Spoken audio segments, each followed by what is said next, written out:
Já, góðan daginn, Þrándur hérna hjá Akís. Í þessu vídeo þá ætla ég að sýna ykkur hvernig þú nýskráir þig sem keppanda. Það ætlar að taka þátt í mótum á vegum Akís. Nú þetta, þú þarf eingöngu að gera þetta í fyrsta skipti sem þú skráir þig inn sem keppandi og eftir það getur þú loggað inn á kerfið og skráði hvaða keppni sem er. Þú byrjar hérna á, ef við byrjum hérna á akis.is vefnum, að þá fer ég hérna yfir í keppanda og nýskrá keppanda. Og þá fer ég hérna yfir í undirkerfið, skráningarkerfið og hérna get ég slegið inn kennitöluna mína og setjum bara inn hérna nafnið mitt og vel hérna kyn og heimilisfang, símanúmer, íþróttafélagið, vel það, netfang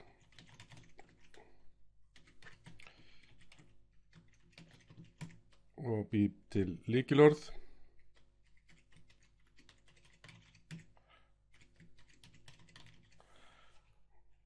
og nýskrá. Og hérna bendur hann á að lykilorð var ekki það sama og þá þarf ég að fara hérna aftur og lagfæra hérna, slá bara lykilorðin aftur til þess að fá það rétt og prófum aftur að nýskrá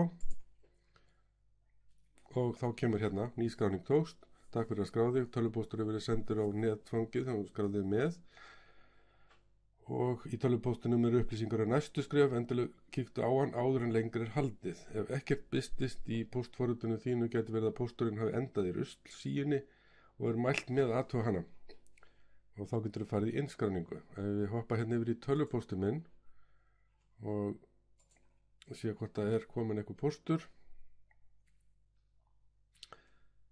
getur alltaf verið smá bið, sjá hvort að hann skila sér bráðum. Já, hérna kemur póstur Akstursíðutasamband Íslands nýskráning tókst. Hér er linkur sem kemur í tölvupóstinum sem það þarf að smella á til þess að virkja notandan. Og við smellum á linkin og þá kemur skilaboðum að virkjun tókst og ég fæ hérna netfang og lykilorð og ég get einskráð mig með því. Og þá er ég sem sagt orðin hérna einskráður sem þessi tiltekni keppandi og nú get ég farið og skráð mig